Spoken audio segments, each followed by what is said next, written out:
vanishing point. Vanishing point is basically a sacred geometric architecture map. Basically, it's a map, you know, and this map gives a three-dimensional illusion on a two-dimensional surface.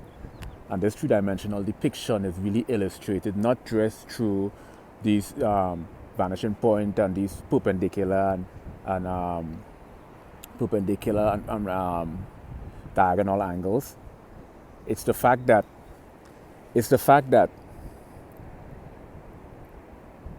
have the vanishing point. So you have this V, a upside down V, right?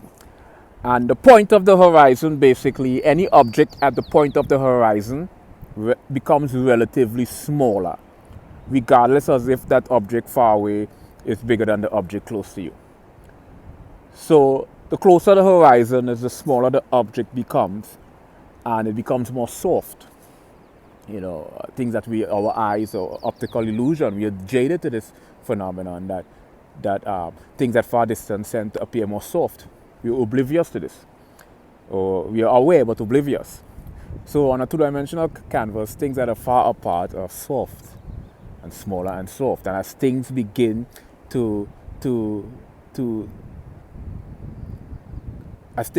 follow this upside down V and then extend towards you, it becomes bigger.